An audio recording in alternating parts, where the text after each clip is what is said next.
ਰਾਜਵਿੰਦਰ ਸਿੰਘ ਜੀ ਖਾਲਸਾ। ਤਿੰਨਾਂ ਪਾਸੋਂ ਪਾਵਨ ਸ਼ਬਦ ਦੀ ਵਿਚਾਰ ਸਰਵਣ ਕਰੀਏ। ਵਾਹਿਗੁਰੂ ਜੀ ਕਾ ਖਾਲਸਾ, ਵਾਹਿਗੁਰੂ ਜੀ ਕੀ ਫਤਿਹ। ਚਕਰ ਚਿਹਨ ਅਰ ਬਰਨ ਜਾਨ, ਅਰ ਪਾਤ ਨਹਣ ਜਿਹ,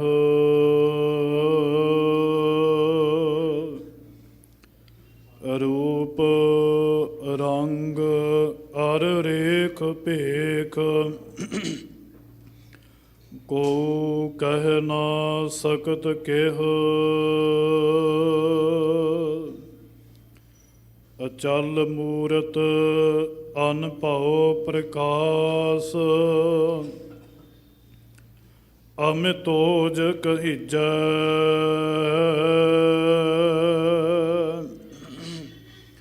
ਕੋਟ ਇੰਦਰ ਇੰਦਰਾਣ, ਸਾਹੇ ਸਹਾਣ ਗਣਿਜੈ,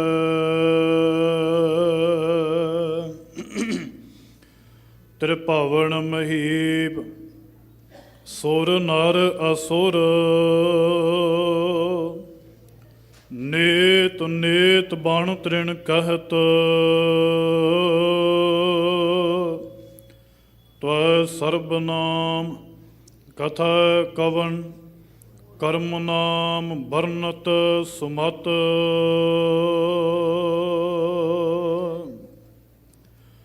ਸੂਰਾ ਸੋ ਪਹਿਚਾਨੀਐ,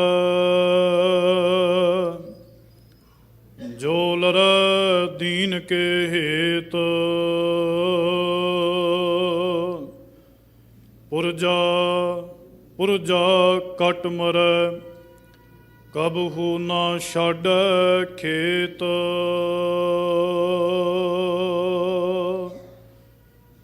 ਕਬੀਰ ਜਿਸ ਮਰਨੇ ਤੇ ਜਗ ਡਰੈ, ਮੇਰੇ ਮਨ ਆਨੰਦ,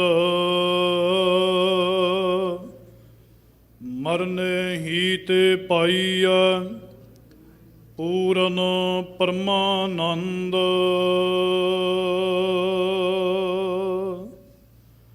ਮਰਨੇ ਹੀ ਤੇ ਪਾਈਐ, ਪੂਰਨ ਪਰਮਾਨੰਦ,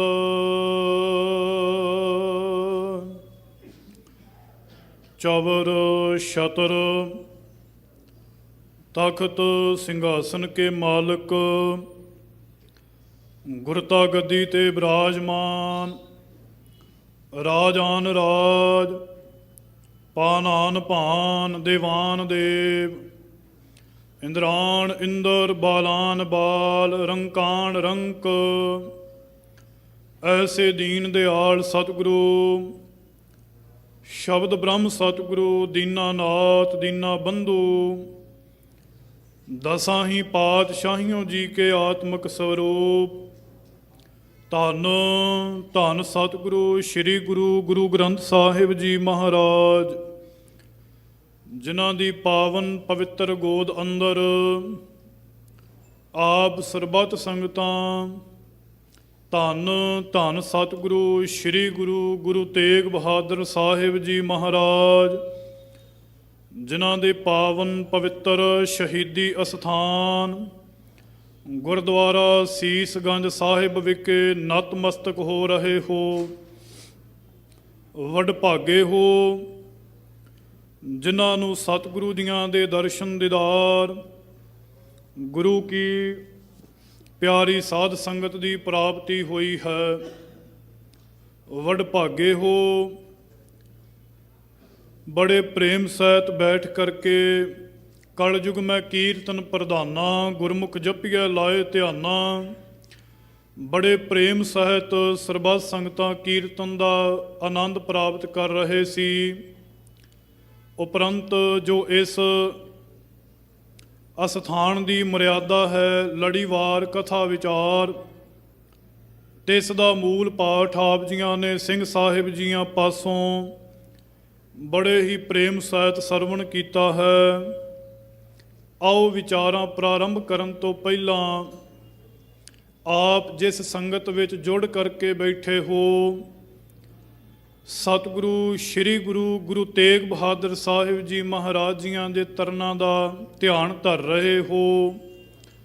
ਭਾਈ ਨੰਦ ਲਾਲ ਜੀ ਬਚਨ ਕਰਦੇ ਨੇ, ਸ਼ਬਦ ਕੁਰਬਾਨ ਜਿਸ ਸੰਗਤ ਦੇ ਵਿੱਚ ਆਪ ਸੁਭਾਏਮਾਨ ਹੋ। ਭਾਈ ਨੰਦ ਲਾਲ ਜੀ ਕਹਿੰਦੇ, ਸ਼ਬਦ ਕੁਰਬਾਨ ਖਾਕੇ ਰਾਹੇ ਸੰਗਤ।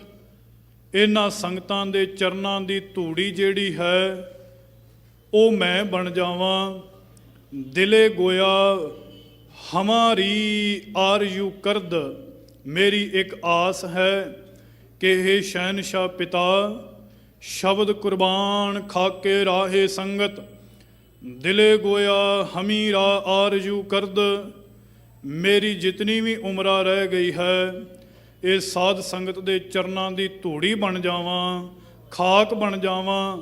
ਖਾਕ ਬਣ ਕਰਕੇ ਮੈਂ ਪਵਿੱਤਰ ਹੋ ਜਾਵਾਂ। ਗੁਰੂ ਤੇਗ ਬਹਾਦਰ ਸਾਹਿਬ ਜੀ ਮਹਾਰਾਜ ਤਿਨਾਂ ਦੇ ਪਾਵਨ ਚਰਨਾਂ ਕਮਲਾਂ ਦਾ ਓਟ ਆਸਰਾ ਤੱਕਦਿਆਂ ਹੋਇਆਂ, ਸਤਿਗੁਰੂ ਜੀਆਂ ਨੂੰ ਨਮਸਕਾਰ ਕਰਦਿਆਂ ਹੋਇਆਂ, ਆਪਣੀ ਹਾਜ਼ਰੀ ਲਗਵਾਉਂਦਿਆਂ ਹੋਇਆਂ, ਬੜੇ ਪ੍ਰੇਮ ਸਹਿਤ ਸਰਬੱਤ ਸੰਗਤਾਂ ਉਚਾਰੋ ਜੀ ਵਾਹਿਗੁਰੂ ਜੀ ਕਾ ਖਾਲਸਾ ਵਾਹਿਗੁਰੂ ਜੀ ਕੀ ਫਤਿਹ। ਆਸਾ ਮਹੱਲਾ ਚੌਥਾ।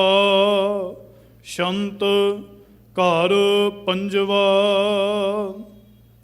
ਧੰਨ ਧੰਨ ਸਤਿਗੁਰੂ ਸ੍ਰੀ ਗੁਰੂ ਰਾਮਦਾਸ ਸਾਹਿਬ ਜੀ ਮਹਾਰਾਜ, ਜਿਨ੍ਹਾਂ ਦਾ ਪਾਵਨ ਪਵਿੱਤਰ ਮੁਬਾਰਕ ਇਹ ਸ਼ਬਦ ਆਸਾ ਰਾਗ ਦੇ ਅੰਦਰ ਦਰਜ ਹੈ। ਔਰ ਸ਼ੰਤ ਘਰ ਮਹੱਲਾ ਪੰਜਵਾ।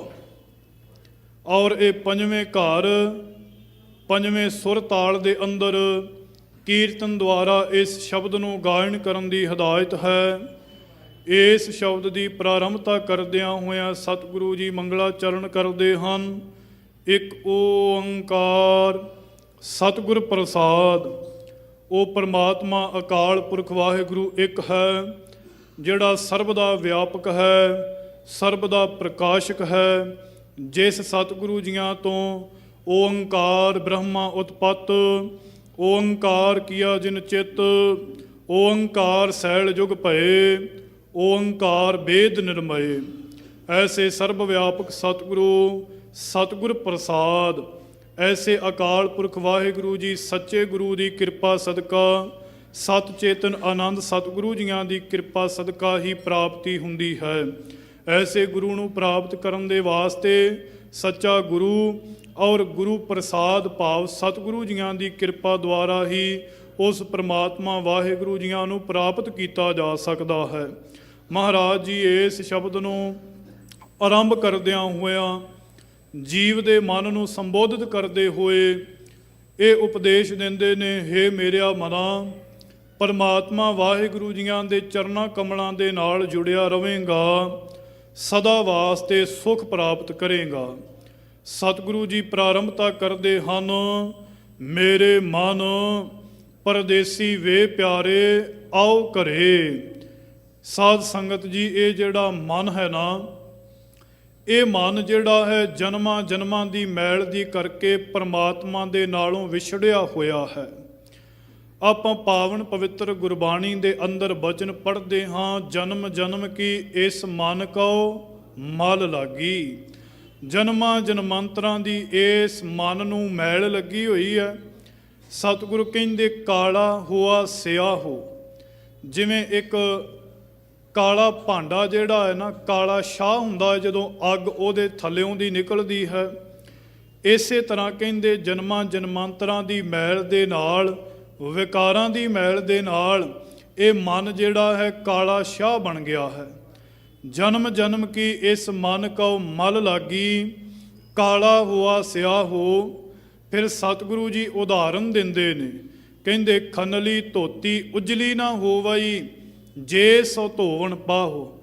ਜਿਵੇਂ ਇੱਕ ਤੇਲੀ ਤੇਲ ਕੱਢਦਾ ਹੈ, ਉਹਦੇ ਕੋਲ ਹੱਥ ਸਾਫ਼ ਕਰਨ ਦੇ ਵਾਸਤੇ ਇੱਕ ਕੱਪੜਾ ਟਾਕੀ ਹੈ, ਉਹ ਵਾਰ-ਵਾਰ ਉਸ ਦੇ ਨਾਲ ਆਪਣੇ ਹੱਥਾਂ ਨੂੰ ਸਾਫ਼ ਕਰਦਾ ਹੈ। ਸਤਿਗੁਰ ਕਹਿੰਦੇ ਖਨਲੀ ਧੋਤੀ ਉਜਲੀ ਨਾ ਹੋਵਈ, ਕਹਿੰਦੇ ਉਸ ਟਾਕੀ ਨੂੰ ਜਿੰਨਾ ਮਰਜ਼ੀ ਧੋਈ ਜਾਓ ਉਹਦੇ ਵਿੱਚੋਂ ਤੇਲ ਦੀ ਥੰਧਿਆਈ ਜਿਹੜੀ ਜਾਂਦੀ ਨਹੀਂ। ਖਨਲੀ ਧੋਤੀ ਉਜਲੀ ਨਾ ਹੋਵਈ, ਜੇ ਸੋ ਧੋਵਣ ਪਾਓ। ਜਿੰਨੀ ਵਾਰੀ ਮਰਜ਼ੀ ਉਹਨੂੰ ਧੋ ਲਿਆ ਜਾਵੇ ਤੇ ਮਨ ਦੀ ਹਾਲਤ ਵੀ ਐਸੀ ਹੈ। ਪਰ ਸਤਿਗੁਰੂ ਗਰੀਬ ਨਵਾਜ ਪਿਤਾ ਦਇਆ ਦੇ ਘਰ ਦੇ ਵਿੱਚ ਆਣ ਕਰਕੇ ਫਿਰ ਅੱਗੇ ਬਚਨ ਕਰਦੇ ਨੇ, ਕਹਿੰਦੇ ਗੁਰ ਪ੍ਰਸਾਦੀ ਜੀਵਤ ਮਰੈ, ਉਲਟੀ ਹੋਵੇ ਮਤ ਬਦਲਾਹੋ। ਗੁਰੂ ਦੀ ਕਿਰਪਾ ਸਦਕਾ ਤੇਰਾ ਹਉਮੈ ਭਾਵ ਦੂਰ ਹੋ ਜਾਵੇ। ਗੁਰ ਪ੍ਰਸਾਦੀ ਜੀਵਤ ਮਰੈ, ਉਲਟੀ ਹੋਵੇ ਮਤ ਬਦਲਾਹੋ। ਨਾਨਕ ਮੈਲ ਨਾ ਲੱਗਈ, ਨਾ ਫਿਰ ਜੋਨੀ ਪਾਹੋ। ਤੇ ਇਹ ਸ਼ਬਦ ਦੇ ਅਰਥ ਨੇ, ਮੇਰੇ ਮਨ ਪਰਦੇਸੀ ਵੇ ਪਿਆਰੇ ਆਓ ਘਰੇ। ਤੇ ਆਪਾਂ ਇਹ ਆਪਣੇ ਮਨ ਨੂੰ ਬਚਨ ਕਰਨੇ ਨੇ। ਮਨ ਤੂੰ ਜੋਤ ਸਰੂਪ ਹੈ, ਆਪਣਾ ਮੂਲ ਪਛਾਣ। ਮਨ ਹਰ ਜੀ ਤੇਰੇ ਨਾਲ ਹੈ, ਗੁਰਮਤੀ ਰੰਗ ਮਾਣ। ਹੇ ਮੇਰਿਆ ਮਨਾ, ਆਪਣੇ ਮੂਲ ਨੂੰ ਪਛਾਣ, ਆਪਣੇ ਆਧਾਰ ਨੂੰ ਪਛਾਣ। ਜੇਕਰ ਤੂੰ ਪਰਮਾਤਮਾ ਦੇ ਨਾਲੋਂ ਟੁੱਟਾ ਹੋਇਆ ਹੈ, ਜੇਕਰ ਤੂੰ ਆਪਣੇ ਨਿਜ ਘਰ ਦੇ ਵਿੱਚ ਟਿਕ ਨਹੀਂ ਰਿਹਾ, ਰੇ ਮਨ ਮੇਰੇ ਇੱਕ ਗੱਲ ਯਾਦ ਰੱਖ।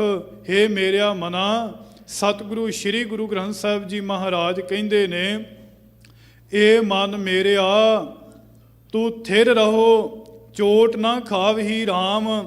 ਹੇ ਮੇਰਿਆ ਮਨਾ, ਇੱਕ ਗੱਲ ਯਾਦ ਰੱਖ, ਜੇਕਰ ਤੂੰ ਥਿਰ ਘਰ ਦੇ ਅੰਦਰ ਪਰਮਾਤਮਾ ਦੇ ਚਰਨਾਂ ਦੇ ਨਾਲ ਜੁੜ ਕਰਕੇ ਨਹੀਂ ਰਵੇਂਗਾ, ਕਹਿੰਦੇ ਫਿਰ ਤੈਨੂੰ ਸਦਾ ਵਾਸਤੇ ਚੋਟਾਂ ਜਿਹੜੀਆਂ ਨੇ ਉਹ ਸਹਿਣੀਆਂ ਪੈਣਗੀਆਂ।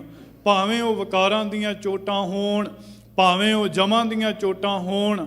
ਏ ਮੇਰਿਆ ਮਨਾ, ਇੱਕ ਗੱਲ ਯਾਦ ਰੱਖ, ਏ ਮਨ ਮੇਰਿਆ ਤੂੰ ਸਦਾ ਰਹੋ ਹਰ ਨਾਲੇ। ਹੇ ਮੇਰਿਆ ਮਨਾ, ਤੂੰ ਪਰਮਾਤਮਾ ਦੇ ਚਰਨਾਂ ਕਮਲਾਂ ਦੇ ਨਾਲ ਜੁੜ ਕਰਕੇ ਰਹਿਣਾ ਕਰ। ਏ ਮਨ ਮੇਰਿਆ ਤੂੰ ਸਦਾ ਰਹੋ ਹਰ ਨਾਲੇ, ਹਰ ਨਾਲ ਰਹੋ ਤੂੰ ਮਨ ਮੇਰੇ। ਦੁੱਖ ਸਭ ਵਿਸਾਰਨਾ, ਉਹ ਤੇਰੇ ਦੁੱਖਾਂ ਨੂੰ ਹਰ ਦਵੇਗਾ। ਅੰਗੀਕਾਰ ਉਹ ਕਰੇ ਤੇਰਾ, ਕਾਰਜ ਸਭ ਸਵਾਰਨਾ। ਸਭਨਾ ਗੱਲਾਂ ਸਮਰੱਥ ਸੁਆਮੀ, ਸੋ ਕਿਉ ਮਨੋ ਵਿਸਾਰੇ। ਕਹੇ ਨਾਨਕ ਮਨ ਮੇਰੇ ਸਦਾ ਰਹੋ ਹਰ ਨਾਲੇ। ਮੇਰੇ ਮਨ ਪਰਦੇਸੀ ਵੇ ਪਿਆਰੇ ਆਓ ਘਰੇ। ਆਪਣੇ ਘਰ ਦੇ ਵਿੱਚ ਆ, ਪਰਮਾਤਮਾ ਚਰਨਾਂ ਦੇ ਨਾਲ, ਗੁਰੂ ਚਰਨਾਂ ਦੇ ਨਾਲ ਜੁੜ ਕਰਕੇ ਰਹਿਣਾ ਕਰ। ਇਹ ਮਨ ਮੇਰਿਆ ਤੂੰ ਸਦਾ ਵਾਸਤੇ ਜੁੜ। ਤੇ ਮਹਾਰਾਜ ਜੀ ਫਿਰ ਜੁੜਨ ਦੇ ਵਾਸਤੇ ਤਕਨੀਕ ਦੱਸਦੇ ਨੇ, ਕਹਿੰਦੇ ਇਹ ਮਨ ਜਿਹੜਾ ਹੈ ਕਿਵੇਂ ਪਰਮਾਤਮਾ ਦੇ ਚਰਨਾਂ ਦਾ ਓਟ ਆਸਰਾ ਤੱਕ ਸਕਦਾ ਹੈ। ਕਹਿੰਦੇ ਮਨ ਮੇਰੇ ਸਦਾ ਰਹੋ ਹਰ ਨਾਲੇ। ਕਹਿੰਦੇ ਸਦਾ ਵਾਸਤੇ ਪਰਮਾਤਮਾ ਦੇ ਚਰਨਾਂ ਕਮਲਾਂ ਦੇ ਨਾਲ ਜੁੜ ਕਰਕੇ ਰਹੋ। ਮੇਰੇ ਮਨ ਪਰਦੇਸੀ, ਕਿਉਂਕਿ ਜਿਹੜਾ ਪਰਦੇਸੀ ਹੋ ਜਾਵੇ ਨਾ, ਉਹਨੂੰ ਆਪਣੇ ਘਰ ਦਾ ਵਿਛੋੜਾ ਜਿਹੜਾ ਹੈ ਜ਼ਰੂਰ ਬਤੀਤ ਹੁੰਦਾ ਹੈ। ਉਹਨੂੰ ਆਪਣੇ ਘਰ ਦਾ ਵਿਛੋੜਾ ਜਿਹੜਾ ਹੈ ਜ਼ਰੂਰ ਪ੍ਰਾਪਤ ਹੁੰਦਾ ਹੈ। ਜਿਹੜਾ ਪ੍ਰਦੇਸ਼ ਦੇ ਵਿੱਚ ਚਲਿਆ ਜਾਵੇ ਉਹ ਆਪਣੇ ਘਰ ਨੂੰ ਜ਼ਰੂਰ ਤਰਸਦਾ ਹੈ। ਇਹ ਮਨ ਜਿਹੜਾ ਹੈ ਵਿਕਾਰਾਂ ਦੀ ਸੱਟ ਖਾਣ ਦੇ ਵਾਸਤੇ ਪ੍ਰਦੇਸੀ ਬਣਿਆ ਹੋਇਆ ਹੈ। ਪਰ ਜੇ ਇਹ ਜਿਹੜਾ ਮਨ ਹੈ ਗੁਰੂ ਚਰਨਾਂ ਨੂੰ ਸੰਬੋਧਨ ਹੋ ਕਰਕੇ, ਗੁਰੂ ਅਮਰਦਾਸ ਸਾਹਿਬ ਜੀ ਮਹਾਰਾਜ ਜੀਆਂ ਨੇ ਕਿਤੇ ਇਸ ਮਨ ਨੂੰ ਕਿਹਾ, ਇਹ ਮਨ ਚੰਚਲਾ। ਕਿਤੇ ਇਸ ਮਨ ਨੂੰ ਕਿਹਾ, ਇਹ ਮਨ ਪਿਆਰਿਆ। ਕਹਿੰਦੇ ਮਨ ਚੰਚਲਾ, ਚਤੁਰਾਈ ਕਿਨੈ ਨਾ ਪਾਇਆ। ਚਤੁਰਾਈ ਨਾ ਪਾਇਆ ਕਿਨੈ, ਤੂੰ ਸੁਣ ਮਨ ਮੇਰਿਆ। ਇਹ ਮਨਾ ਮੇਰਿਆ ਮਨਾ, ਚਤੁਰਾਈਆਂ ਚਲਾਕੀਆਂ ਦੇ ਨਾਲ ਤੇਰੀ ਆਲਬਲਾ ਜਿਹੜੀ ਉਹ ਬਤੀਤ ਨਹੀਂ ਹੋਵੇਗੀ। ਤੈਨੂੰ ਜਮਾਂ ਦੀਆਂ ਵਿਕਾਰਾਂ ਦੀਆਂ ਚੋਟਾਂ ਵੱਜਣਗੀਆਂ। ਇਹ ਮਨ ਪਿਆਰਿਆ ਤੂੰ ਸਦਾ ਸੱਚ ਸੰਭਾਲੇ। ਇਹੋ ਕੁਟੰਬ ਜੇ ਤੂੰ ਦੇਖਦਾ, ਚੱਲੇ ਨਾਹੀਂ ਤੇਰੇ ਨਾਲੇ। ਸਾਥ ਤੇਰੇ ਚੱਲੇ ਨਾਹੀਂ, ਤਿਸ ਨਾਲ ਕਿਉਂ ਚਿਤਲਾਈਐ। ਐਸਾ ਕੰਮ ਮੂਲੇ ਨਾ ਕੀਚੈ, ਜਿਤ ਅੰਤ ਪਛੋਤਾਈ ਹੈ। ਹੇ ਮੇਰਿਆ ਮਨਾ, ਇਹ ਗੱਲ ਤੂੰ ਯਾਦ ਕਿਉਂ ਨਹੀਂ ਰੱਖਦਾ। ਇਹ ਗੱਲ ਯਾਦ ਰੱਖ ਕਿ ਆਓ ਘਰੇ। ਮੈਂ ਆਪਣੇ ਘਰ ਦੇ ਅੰਦਰ ਪਰਮਾਤਮਾ ਦੇ ਚਰਨਾਂ ਕਮਲਾਂ ਦਾ ਧਿਆਨ ਧਰਦਿਆਂ ਹੋਇਆਂ ਮਾਨ ਤਾਨ ਸਭ ਸੌਂਪ ਗੁਰ ਕਉ, ਹੁਕਮ ਮੰਨਿਆ ਪਾਈਏ। ਆਪਣੇ ਗੁਰੂ ਦਾ, ਆਪਣੇ ਅਕਾਲ ਪੁਰਖ ਵਾਹਿਗੁਰੂ ਜੀਆਂ ਦਾ ਹੁਕਮ ਜਿਹੜਾ ਹੈ ਉਹ ਮੈਂ ਮੰਨਾਂਗਾ, ਆਪਣੇ ਮਨ ਨੂੰ ਅਰਪਣ ਕਰਾਂਗਾ, ਤਾਂ ਮੈਂ ਨਿਜ ਘਰ ਦੇ ਅੰਦਰ, ਨਿਜ ਸਰੂਪ ਦੇ ਅੰਦਰ ਟਿਕ ਸਕਦਾ ਹਾਂ। ਸਤਿਗੁਰੂ ਕਹਿੰਦੇ ਇੱਕ ਗੱਲ ਯਾਦ ਰੱਖ, ਦੇਖ ਇਹ ਮਨ ਜਿਹੜਾ ਹੈ ਇਹਨੂੰ ਕੋਈ ਵੀ ਦੁਨੀਆ ਦੀ ਤਾਕਤ ਜਿਹੜੀ ਹੈ ਉਹ ਕਾਬੂ ਨਹੀਂ ਕਰ ਸਕਦੀ। ਕਿਉਂਕਿ ਇਹ ਮਨ ਦੀ ਭਟਕਣਾ ਐਸੀ ਹੈ, ਮਨ ਦੇ ਫੁਰਨੇ ਐਸੇ ਨੇ ਕਿ ਸਭਨਾਂ ਨੂੰ ਡੁਲਾ ਦਿੰਦੀ ਹੈ। ਪਰ ਸਤਿਗੁਰੂ ਕਹਿੰਦੇ ਮਨ ਉਦੋਂ ਵਸ ਦੇ ਵਿੱਚ ਆਵੇਗਾ ਜਦੋਂ ਗੁਰੂ ਸ਼ਬਦ ਦਾ ਓਟ ਆਸਰਾ ਤੱਕੇਗਾ। ਮਨ ਕਦੋਂ ਟਿਕੇਗਾ? ਜਦੋਂ ਗੁਰੂ ਦੀ ਕਿਰਪਾ ਵਰਤੇਗੀ। ਕਿਰਪਾ ਕਦੋਂ ਵਰਤੇਗੀ? ਗੁਰੂ ਅੱਗੇ ਜਦੋਂ ਅਰਦਾਸਾਂ ਬੇਨਤੀਆਂ ਅਰਜ਼ਾਂ ਨੂੰ ਕਰੇਗਾ, ਉਦੋਂ ਤੇਰੇ ਉੱਪਰ ਗੁਰੂ ਦੀ ਕਿਰਪਾ ਵਰਤੇਗੀ। ਸਤਿਗੁਰੂ ਕਹਿੰਦੇ ਆਪਣੇ ਮਨ ਨੂੰ, ਆਪਣੇ ਪਰਾਏ ਦੇਸ਼ ਵਿੱਚ ਰਹਿਣ ਵਾਲੇ ਥਾਂ ਨੂੰ, ਉਹਨੂੰ ਨਿਜ ਸਰੂਪ ਦੇ ਅੰਦਰ ਟਿਕਾ, ਨਿਜ ਘਰ ਦੇ ਵਿੱਚ ਲੈ ਕੇ ਆ। ਮੇਰੇ ਮਨ ਪਰਦੇਸੀ ਵੇ ਪਿਆਰੇ ਆਓ ਘਰੇ। ਅੱਗੇ ਸਤਿਗੁਰ ਕਹਿੰਦੇ ਹਰ ਗੁਰੂ ਮਿਲਾਵੋ ਮੇਰੇ ਪਿਆਰੇ, ਘਰ ਵਸੈ ਹਰੇ। ਫਿਰ ਕਹਿੰਦੇ ਨੇ ਕਿ ਜਦੋਂ ਇਸ ਤਰ੍ਹਾਂ ਤੂੰ ਆਪਣਾ ਮਨ ਜਿਹੜਾ ਹੈ ਉਹਨੂੰ ਨਿਜ ਘਰ ਦੇ ਅੰਦਰ ਗੁਰੂ ਚਰਨਾਂ ਦੇ ਕੋਲ ਟਿਕਾ ਲਵੇਂਗਾ ਨਾ, ਹਰ ਗੁਰੂ ਮਿਲਾਵੋ ਮੇਰੇ ਪਿਆਰੇ, ਫਿਰ ਗੁਰੂ ਨੂੰ ਮਿਲਣ ਵਾਸਤੇ ਤਰਾਂਗ ਤੇਰੇ ਮਨ ਦੇ ਵਿੱਚੋਂ ਉੱਠੇਗੀ।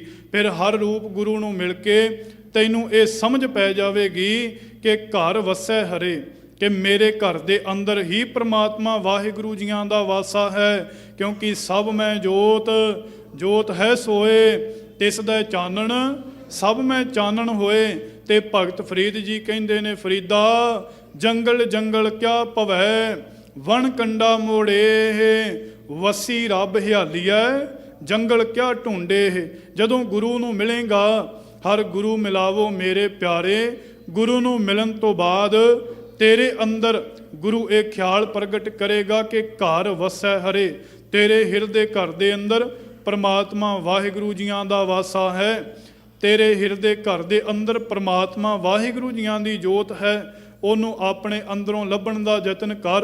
ਰੰਗ ਰਲੀਆ ਮਾਣੋ ਮੇਰੇ ਪਿਆਰੇ, ਹਰ ਕਿਰਪਾ ਕਰੇ। ਸਾਧ ਸੰਗਤ ਜੀ, ਸਤਿਗੁਰੂ ਕਹਿੰਦੇ ਨੇ ਕਿ ਹੇ ਮੇਰਿਆ ਮਨਾ, ਦੇਖ ਸਦਾ ਵਾਸਤੇ ਤੂੰ ਰੰਗ ਰਲੀਆਂ ਮਾਣਦਾ ਹੈ, ਸਦਾ ਵਾਸਤੇ ਤੂੰ ਐਸ਼ਾਂ ਔਰ ਮੌਜਾਂ ਮਾਣਦਾ ਹੈ। ਰੰਗ ਰਲੀਆ ਮਾਣੋ ਮੇਰੇ ਪਿਆਰੇ, ਹਰ ਕਿਰਪਾ ਕਰੇ।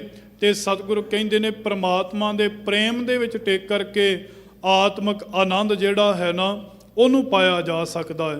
ਪਰਮਾਤਮਾ ਦਾ ਪ੍ਰੇਮ ਹੀ ਐਸਾ ਹੈ ਜਿਹੜਾ ਮਨੁੱਖ ਦੀ ਜ਼ਿੰਦਗੀ ਦੇ ਅੰਦਰ ਆਨੰਦ ਔਰ ਪ੍ਰੇਮ ਦਾ ਝਰਨਾ ਜਿਹੜਾ ਹੈ ਉਹ ਪਰਮਾਤਮਾ ਦੇ ਪ੍ਰਤੀ ਪੈਦਾ ਕਰ ਸਕਦਾ ਹੈ।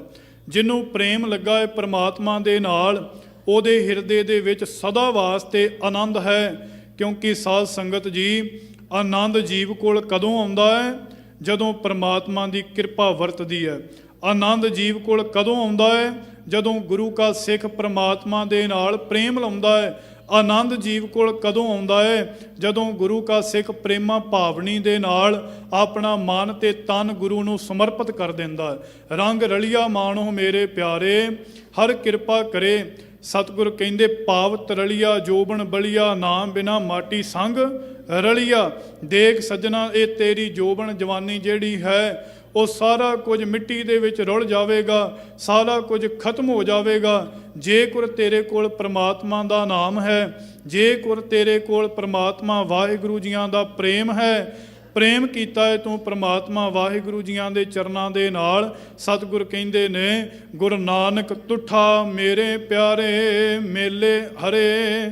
ਫਿਰ ਕਹਿੰਦੇ ਜਿਸ ਮਨੁੱਖ ਉੱਪਰ ਗੁਰੂ ਜਿਹੜਾ ਦਇਆਵਾਨ ਹੁੰਦਾ ਹੈ, ਦਇਆ ਦੇ ਘਰ ਦੇ ਵਿੱਚ ਆਉਂਦਾ ਹੈ, ਉਸ ਨੂੰ ਪ੍ਰਮਾਤਮਾ ਦੇ ਨਾਲ ਫਿਰ ਚਰਨਾਂ ਕਮਲਾਂ ਦੇ ਨਾਲ ਮਿਲਾ ਦਿੰਦਾ ਹੈ।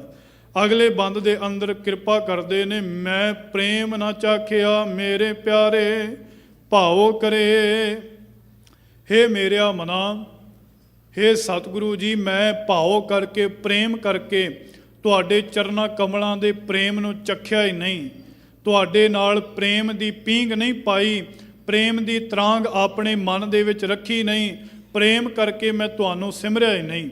ਸਾਧ ਸੰਗਤ ਜੀ, ਸੱਚ ਇਹ ਵੈ ਸਤਿਗੁਰੂ ਜੀਆਂ ਦੀ ਪਾਵਨ ਪਵਿੱਤਰ ਗੁਰਬਾਣੀ ਕਹਿੰਦੀ ਪ੍ਰੇਮ ਪ੍ਰਾਇਣ ਪ੍ਰੀਤਮ ਰਾਓ। ਜਿਹੜਾ ਪ੍ਰੀਤਮ ਵਾਹਿਗੁਰੂ ਹੈ ਨਾ, ਉਹ ਪ੍ਰੇਮ ਦਾ ਬੱਝਾ ਹੋਇਆ ਹੈ। ਜਿਨੇ ਪ੍ਰੇਮ ਕੀਤਾ ਹੈ ਉਹਨੇ ਪ੍ਰਮਾਤਮਾ ਨੂੰ ਪਾਇਆ ਹੈ। ਕਹਿੰਦੇ ਪ੍ਰੇਮ ਪ੍ਰਾਇਣ ਪ੍ਰੀਤਮ ਰਾਓ, ਨਦਰ ਕਰੇ ਤਾਂ ਬੂਝੈ ਨਾਓ। ਜਿਹੜਾ ਪ੍ਰੇਮਾ ਰੂਪੀ ਪ੍ਰਮਾਤਮਾ ਵਾਹਿਗੁਰੂ ਅਕਾਲ ਪੁਰਖ ਹੈ, ਜਿਹੜਾ ਪ੍ਰੇਮ ਦੇ ਅਧੀਨ ਹੈ ਸਤਿਗੁਰੂ, ਕਹਿੰਦੇ ਉਸ ਪ੍ਰਮਾਤਮਾ ਨੂੰ ਸਿਮਰੇਗਾ, ਉਹਦੇ ਨਾਲ ਆਪਣਾ ਪ੍ਰੇਮ ਜੋੜੇਗਾ।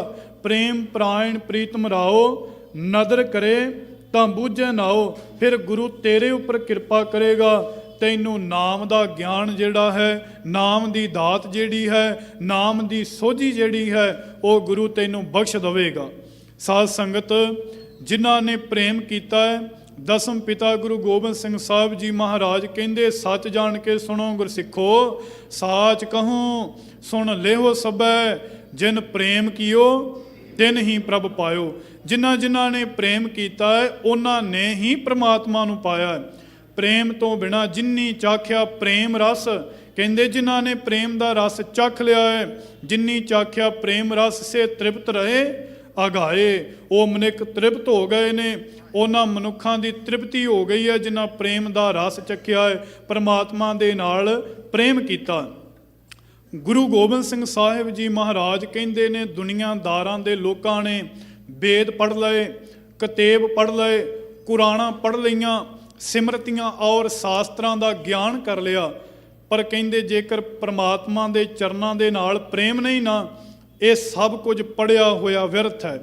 ਕਹਿੰਦੇ ਵੇਦ ਪੁਰਾਣ ਕਿਤਾਬ ਕੁਰਾਨ, ਕਹਿੰਦੇ ਜਿਨ੍ਹਾਂ ਨੇ ਵੇਦਾਂ ਕਿਤਾਬਾਂ ਤੇ ਕੁਰਾਨਾਂ ਨੂੰ ਪੜ੍ਹਿਆ ਹੈ, ਕਿ ਦੱਸੋ ਉਹਨਾਂ ਨੇ ਪਰਮਾਤਮਾ ਨੂੰ ਪਾ ਲਿਆ ਹੈ? ਬਿਲਕੁਲ ਨਹੀਂ। ਜਿਨ੍ਹਾਂ ਪ੍ਰੇਮ ਕੀਤਾ ਹੈ, ਉਹਨਾਂ ਨੇ ਪਰਮਾਤਮਾ ਨੂੰ ਪਾਇਆ ਹੈ।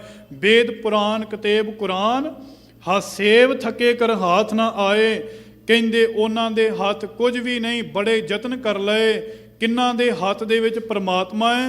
ਕਹਿੰਦੇ ਪੂਰਨ ਪ੍ਰੇਮ ਪ੍ਰਭਾਵ ਬਿਨਾ ਪਤ ਸਿਉ ਕਿਨ ਸ੍ਰੀ ਪਦਮਾਵਤ ਪਾਏ। ਕਹਿੰਦੇ ਦੱਸੋ ਅੱਜ ਤੱਕ ਜਿੰਨੇ ਵੀ ਪਰਮਾਤਮਾ ਨੂੰ ਪਾਇਆ ਹੈ, ਜਿੰਨੇ ਵੀ ਪਰਮਾਤਮਾ ਦੇ ਦਰਸ਼ਨ ਕੀਤੇ ਨੇ, ਉਹਨੇ ਪ੍ਰੇਮ ਤੋਂ ਬਿਨਾ ਪਰਮਾਤਮਾ ਦੇ ਦਰਸ਼ਨ ਕਰ ਲਏ? ਬਿਲਕੁਲ ਨਹੀਂ। ਪ੍ਰੇਮ ਪ੍ਰਤੀਤ ਪ੍ਰਭਾਵ ਬਿਨਾ ਪਤ ਸਿਉ ਕਿਨ ਸ੍ਰੀ ਪਦਮਾਵਤ ਪਾਏ। ਕਹਿੰਦੇ ਉਹਨਾਂ ਨੇ ਅਕਾਲ ਪੁਰਖ ਨੂੰ ਨਹੀਂ ਪਾਉਣਾ ਕੀਤਾ, ਜਿਨ੍ਹਾਂ ਨੇ ਪਰਮਾਤਮਾ ਦੇ ਚਰਨਾਂ ਦੇ ਨਾਲ ਪ੍ਰੇਮ ਨਹੀਂ ਲਾਇਆ। ਸਤਿਗੁਰ ਕਹਿੰਦੇ ਮੈਂ ਪ੍ਰੇਮ ਨਾ ਚਾਖਿਆ ਮੇਰੇ ਪਿਆਰੇ, ਭਾਉ ਕਰੇ ਹੇ ਸੱਚੇ ਪਿਤਾ ਵਾਹਿਗੁਰੂ। ਆਪਾਂ ਇਹ ਅਰਦਾਸ ਕਰੀਏ, ਸਤਿਗੁਰੂ ਜੀ ਸਾਨੂੰ ਪ੍ਰੇਮ ਬਖਸ਼ੋ, ਭਾਵਨਾ ਬਖਸ਼ੋ, ਤੁਹਾਡੇ ਚਰਨਾਂ ਦੇ ਨਾਲ ਸਾਡਾ ਪ੍ਰੇਮ ਲੱਗ ਜਾਵੇ। ਮਨ ਤ੍ਰਿਸ਼ਨ ਨਾ ਬੂਝੀ ਮੇਰੇ ਪਿਆਰੇ, ਨਿਤਿਆਸ ਕਰੇ। ਜੇ ਪ੍ਰੇਮ ਨਹੀਂ ਨਾ ਲੱਗਾ ਗੁਰੂ ਦੇ ਨਾਲ, ਕਹਿੰਦੇ ਫਿਰ ਤ੍ਰਿਸ਼ਨਾ ਵੀ ਨਹੀਂ ਜੇ ਬੁਝਦੀ। ਜੇ ਸਾਡਾ ਪ੍ਰੇਮ ਹੀ ਨਹੀਂ ਪ੍ਰਮਾਤਮਾ ਦੇ ਨਾਲ, ਕਹਿੰਦੇ ਫਿਰ ਮਨ ਤ੍ਰਿਸ਼ਨਾ ਨਾ ਬੁਝੀ। ਕਹਿੰਦੇ ਫਿਰ ਮਨੁੱਖ ਦੇ ਮਨ ਦੀ ਤ੍ਰਿਸ਼ਨਾ ਕਦੇ ਵੀ ਨਹੀਂ ਬੁਝਦੀ, ਕਿਉਂਕਿ ਜਿਹਦੇ ਕੋਲ ਪ੍ਰੇਮ ਨਹੀਂ ਉਹਦੇ ਕੋਲ ਨਾਮ ਨਹੀਂ, ਜਿਹਦੇ ਕੋਲ ਪ੍ਰੇਮ ਨਹੀਂ ਉਹਦੇ ਕੋਲ ਬੰਦਗੀ ਨਹੀਂ, ਉਹਦੇ ਕੋਲ ਆਨੰਦ ਨਹੀਂ। ਜਿਹਦੇ ਕੋਲ ਪ੍ਰੇਮ ਹੈ ਉਹਦੇ ਕੋਲ ਆਨੰਦ ਹੈ, ਬੰਦਗੀ ਹੈ, ਨਾਮ ਹੈ, ਉਹਦੀ ਤ੍ਰਿਸ਼ਨਾ ਖਤਮ ਹੋ ਗਈ ਹੈ। ਕਿਉਂਕਿ ਜਿਹਦੇ ਕੋਲ ਨਾਮ ਆ ਗਿਆ, ਤ੍ਰਿਸ਼ਨਾ ਬੁਝੈ ਹਰ ਕੈ ਨਾਮ, ਮਹਾ ਸੰਤੋਖ ਹੋਵੇ ਗੁਰਬਚਨੀ। ਪੂਰਨ ਸਤਿਗੁਰ ਗਿਆਨ ਤ੍ਰਿਸ਼ਨਾ ਕਿਵੇਂ ਬੁਝਦੀ ਹੈ? ਪਰਮਾਤਮਾ ਵਾਹਿਗੁਰੂ ਜੀਆਂ ਦੇ ਨਾਮ ਦੇ ਨਾਲ। ਤੇ ਫਿਰ ਸਤਿਗੁਰੂ ਜੀ ਇਹ ਵੀ ਕਹਿੰਦੇ ਨੇ, ਤ੍ਰਿਸ਼ਨਾ ਬਿਰਲੇ ਹੀ ਕੀ ਬੁਝੀ ਹੈ, ਕੋਟ ਜੋਰੇ ਲੱਖ ਕਰੋਰੇ, ਮਨ ਨਾ ਹੋਰੇ ਪਰੇ ਪਰੇ ਹੀ ਕੋ ਲੁਝੀ ਹੈ। ਕਿਵੇਂ ਬੁਝੇਗੀ ਭਾਈ ਇਹ ਤ੍ਰਿਸ਼ਨਾ? ਸਤਿਗੁਰ ਕਹਿੰਦੇ ਮਨ ਤ੍ਰਿਸ਼ਨ ਨਾ ਬੁਝੀ ਮੇਰੇ ਪਿਆਰੇ, ਨਿਤ ਆਸ ਕਰੇ। ਮਨੁੱਖ ਦਾ ਮਨ ਸਦਾ ਵਾਸਤੇ ਹੀ ਆਸ ਕਰਦਾ ਹੈ, ਸਦਾ ਵਾਸਤੇ ਅਗਾਂਹ ਨੂੰ ਦੌੜਦਾ ਹੈ। ਤ੍ਰਿਸ਼ਨਾਲੂ ਪੁਰਸ਼ ਜਿਹੜਾ ਹੈ, ਉਹਦੀ ਤ੍ਰਿਸ਼ਨਾ ਕੇਵਲ ਗੁਰੂ ਦੇ ਚਰਨਾਂ ਦੇ ਨਾਲ ਪ੍ਰੇਮ ਲਾਇਆ, ਗੁਰੂ ਦੇ ਚਰਨਾਂ ਦਾ ਨਾਮ ਅੰਮ੍ਰਿਤ ਛਕਿਆ ਹੀ ਬੁਝ ਸਕਦੀ ਹੈ। ਨਿਤ ਜੋਬਨ ਜਾਵੇ ਮੇਰੇ ਪਿਆਰੇ, ਜਮ ਸਾਸ ਹਿਰੈ। ਸਤਿਗੁਰ ਕਹਿੰਦੇ ਸਦਾ ਵਾਸਤੇ ਕੀ ਹੋ ਰਿਹਾ ਹੈ? ਜੀਵ ਦਾ ਜੋਬਨ ਚਲਿਆ ਜਾਵੇਗਾ, ਕਿਉਂਕਿ 10 ਬਾਲਤਨ 20 ਸ਼ਰਵਣ 30 ਕਾ ਸੁੰਦਰ ਕਹਾਵੇ, 40 ਪੁਰ ਹੋਏ 85 ਪੱਗ ਖਿਸੈ, 60 ਕੇ ਬੁਢੇਪਾ ਆਵੇ। ਕਹਿੰਦੇ ਜਦੋਂ 17 ਕੁ ਸਾਲਾਂ ਦਾ ਹੋਇਆ, ਬੁਢੇਪੇ ਰੋਗ ਨੇ ਆਣ ਕਰਕੇ ਗ੍ਰਸ ਲੈਣਾ। ਜੋਬਨ ਜਿਹੜਾ ਹੈ ਇਹਦਾ ਮਾਣ ਨਾ ਕਰ। ਕਹਿੰਦੇ ਰਾਮ ਸਿਮਰ ਪਛਤਾਹੇਗਾ ਮਨ, ਪਾਪੀ ਜੀਅਰਾ ਲੋਭ ਕਰਤ ਹੈ ਆਜ ਕਾਲ ਉੱਠ ਜਾਹੇਗਾ। ਲਾਲਚ ਲਾਗੇ ਜਨਮ ਗਵਾਇਆ, ਮਾਇਆ ਭਰਮ ਭੁਲਾਹੇਗਾ। ਧਨ ਜੋਬਨ ਕਾ ਗਰਭ ਨਾ ਕੀਜੈ, ਕਾਗਦ ਜਿਉਂ ਗਲ ਜਾਵੇਗਾ। ਇੱਕ ਕਾਗਜ਼ ਨੂੰ ਪਾਣੀ ਦੇ ਵਿੱਚ ਸਿੱਟ ਦਿਓ, ਉਹ ਕਿਤਨਾ ਕੁ ਸਮਾਂ ਪਾਣੀ ਦੇ ਵਿੱਚ ਰਹੇਗਾ, ਅਖੀਰ ਗਲ ਜਾਵੇਗਾ, ਖੇਰੂ ਖੇਰੂ ਹੋ ਜਾਵੇਗਾ। ਸਤਿਗੁਰ ਕਹਿੰਦੇ ਨਿਤ ਜੋਬਨ ਜਾਵੇ ਮੇਰੇ ਪਿਆਰੇ, ਜਮ ਸਾਸ ਹਿਰੈ ਤੇਰਾ ਜੋਬਨ ਜਿਹੜਾ ਹੈ ਉਹ ਨਿਕਲਦਾ ਜਾ ਰਿਹਾ ਹੈ। ਭਗਤ ਫਰੀਦ ਜੀ ਕਹਿੰਦੇ, ਜਿਹਦੇ ਚਰਨਾਂ ਕਮਲਾਂ ਦਾ ਧਿਆਨ ਧਰਦੇ ਹੋ ਨਾ, ਸ੍ਰੀ ਗੁਰੂ ਗ੍ਰੰਥ ਸਾਹਿਬ ਜੀ ਮਹਾਰਾਜ ਕਹਿੰਦੇ, ਜਿਹੜਾ ਸਿੱਖ ਸਤਿਗੁਰੂ ਜੀਆਂ ਨੂੰ ਪ੍ਰੇਮ ਕਰਦਾ ਹੈ, ਜਿਹੜਾ ਗੁਰੂ ਕੀ ਭਾਵਨੀ ਵਾਲਾ ਅਕਾਲ ਪੁਰਖ ਵਾਹਿਗੁਰੂ ਜੀਆਂ ਦੇ ਨਾਲ ਆਪਣੀ ਸੁਰਤ ਨੂੰ ਜੋੜਦਾ ਹੈ, ਆਪਣੇ ਹਿਰਦੇ ਅੰਦਰ ਨਾਮ ਦਾ ਖਜ਼ਾਨਾ ਇਕੱਠਾ ਕਰਦਾ ਹੈ, ਕਹਿੰਦੇ ਨਿਤ ਜੋਬਨ ਜਾਵੇ ਮੇਰੇ ਪਿਆਰੇ। ਗੁਰੂ ਰਾਮਦਾਸ ਸਾਹਿਬ ਜੀ ਮਹਾਰਾਜ ਕਹਿੰਦੇ ਜੋਬਨ ਚੱਲਦਾ ਜਾ ਰਿਹਾ ਹੈ। ਭਗਤ ਫਰੀਦ ਜੀ ਕਹਿੰਦੇ ਜਿਨ੍ਹਾਂ ਦਾ ਪ੍ਰੇਮ ਹੈ ਅਕਾਲ ਪੁਰਖ ਵਾਹਿਗੁਰੂ ਜੀਆਂ ਦੇ ਨਾਲ, ਉਹ ਫਿਰ ਜੋਬਨ ਜਾਣ ਦੀ ਪ੍ਰਵਾਹ ਨਹੀਂ ਕਰਦੇ। ਜਵਾਨੀ ਨੇ ਇੱਕ ਦਿਨ ਜਾਣਾ ਹੈ, ਜਵਾਨੀ ਦਾ ਅਹੰਕਾਰ ਨਹੀਂ ਕਰਦੇ। ਜਵਾਨੀ ਖਤਮ ਹੋਣ ਦਾ ਡਰ ਉਹਨਾਂ ਦੇ ਹਿਰਦੇ ਵਿੱਚੋਂ ਖਤਮ ਹੋ ਗਿਆ ਹੈ। ਕਿਉਂਕਿ ਉਹਨਾਂ ਨੂੰ ਇੱਕ ਡਰ ਹੈ ਕਿ ਜਵਾਨੀ ਚਲੀ ਜਾਵੇ, ਸਮਾਂ ਪਾ ਕਰਕੇ ਚਲੀ ਜਾਵੇਗੀ, ਪਰ ਜਿਹੜਾ ਮੇਰਾ ਪ੍ਰੇਮ ਹੈ ਨਾ ਪ੍ਰਮਾਤਮਾ ਦੇ ਨਾਲ, ਗੁਰੂ ਦੇ ਚਰਨਾਂ ਦੇ ਨਾਲ, ਉਹ ਖਤਮ ਨਾ ਹੋਵੇ। ਭਗਤ ਫਰੀਦ ਜੀ ਕਹਿੰਦੇ ਜੋਬਨ ਜਾਂਦੇ ਨਾ ਡਰਾਂ, ਜੇ ਸਹਿ ਪ੍ਰੀਤ ਨਾ ਜਾਏ। ਕਹਿੰਦੇ ਜੇ ਮੇਰੀ ਪ੍ਰਮਾਤਮਾ ਦੇ ਨਾਲੋਂ ਪ੍ਰੀਤੀ ਨਾ ਟੁੱਟੇ, ਮੈਨੂੰ ਜੋਬਨ ਦੀ ਜਵਾਨੀ ਦੇ ਖਤਮ ਹੋਣ ਦੀ ਕੋਈ ਵੀ ਪਰਵਾਹ ਨਹੀਂ। ਜੋਬਨ ਜਾਂਦੇ ਨਾ ਡਰਾਂ, ਜੇ ਸਹਿ ਪ੍ਰੀਤ ਨਾ ਜਾਏ। ਫਰੀਦਾ ਕਿੱਤੀ ਜੋਬਨ ਪ੍ਰੀਤ ਬਿਨ ਸੁੱਕ ਗਏ ਕੁਮਲਾਏ। ਕਹਿੰਦੇ ਵੇਖੋ, ਪ੍ਰੀਤ ਤੋਂ ਬਿਨਾ ਜਿਹੜੇ ਸਨ ਫੁੱਲ, ਜਿਹੜੇ ਪ੍ਰੀਤ ਤੋਂ ਬਿਨਾ ਭਵਰੇ ਬਣੇ ਹੋਏ ਸਨ, ਕਹਿੰਦੇ ਉਹ ਸੁੱਕ ਗਏ ਤੇ ਸੁੱਕ ਜਾਣਗੇ। ਜਿਨ੍ਹਾਂ ਕੋਲ ਪ੍ਰਮਾਤਮਾ ਵਾਹਿਗੁਰੂ ਜੀਆਂ ਦਾ ਪ੍ਰੀਤ ਹੈ, ਉਹ ਤੇ ਇਹੀ ਕਹਿੰਦੇ ਨੇ ਜੋਬਨ ਜਾਂਦੇ ਨਾ ਡਰਾਂ, ਜੇ ਸਹਿ ਪ੍ਰੀਤ ਨਾ ਜਾਏ। ਫਰੀਦਾ ਕਿੱਤੀ ਜੋਬਨ ਪ੍ਰੀਤ ਬਿਨ ਸੁੱਕ ਗਏ ਕੁਮਲਾਏ। ਕਹਿੰਦੇ ਉਹ ਜੀਵ ਸੁੱਕ ਜਾਣਗੇ ਜਿਹੜੇ ਪ੍ਰਮਾਤਮਾ ਦੇ ਨਾਲ ਪ੍ਰੀਤੀ ਨੂੰ ਨਹੀਂ ਲਾਉਂਦੇ। ਇਸ ਕਰਕੇ ਨਿਤ ਜੋਬਨ ਜਾਵੇ ਮੇਰੇ ਪਿਆਰੇ। ਜਮ ਸਾਸ ਹਿਰੈ, ਜਮ ਸਵਾਸਾਂ ਦੀ ਗਿਣਤੀ ਕਰ ਰਹੇ ਨੇ, ਕਦੋਂ ਜੀਵ ਦੇ ਸਵਾਸ ਖਤਮ ਹੋਣ। ਜਮਾਂ ਨੇ ਛੇਤੀ ਨਾਲ ਆਣ ਕਰਕੇ ਪਕੜ ਲੈਣਾ ਹੈ। ਜਿਵੇਂ ਆਨੰਦ ਕਾਰਜ ਦਾ, ਵਿਆਹ ਦਾ ਸਾਹਾ ਨਹੀਂ ਨਾ ਟਲਦਾ, ਇੱਦਾਂ ਹੀ ਭਗਤ ਫਰੀਦ ਜੀ ਕਹਿੰਦੇ ਜਿੱਤ ਦਿਹਾੜੈ ਧਨਵਰੀ, ਸਾਹੇ ਲਏ ਲਿਖਾਏ। ਮਲਕ ਜੇ ਕੰਨੀ ਸੁਣੀਦਾ, ਮੂੰਹ ਨਿਕਾਲੇ ਆਏ। ਜਿੰਦ ਨਿਮਾਣੀ ਕੱਢੀਐ, ਹੱਡਾਂ ਕੂ ਕੜਕਾਏ। ਸਾਹੇ ਲਿਖੇ ਨਾ ਚੱਲਣੀ, ਜਿੰਦੂ ਕੂ ਸਮਝਾਏ। ਜਦੋਂ ਸਮਾਂ ਆ ਗਿਆ ਉਦੋਂ ਇਹ ਸਾਹਸ ਜਿਹੜੇ ਨੇ ਖਤਮ ਹੋ ਜਾਣਗੇ। ਅੱਗੇ ਮਹਾਰਾਜ ਕਹਿੰਦੇ ਭਾਗਮਣੀ ਸੁਹਾਗਣ ਮੇਰੇ ਪਿਆਰੇ, ਨਾਨਕ ਹਰ ਉਰ ਧਾਰੇ। ਇਹ ਜੀਵ ਇਸਤਰੀ, ਇਹ ਜੀਵ ਜਿੰਦ ਜਿਹੜੀ ਹੈ ਨਾ, ਇਹ ਭਾਗਾਂ ਵਾਲੀ ਹੈ। ਕਦੋਂ ਬਣਦੀ ਹੈ? ਜਦੋਂ ਹਰੀ ਪ੍ਰਮਾਤਮਾ ਆਣ ਕਰਕੇ ਇਹਦੇ ਹਿਰਦੇ ਵਿੱਚ ਵਸਦਾ ਹੈ।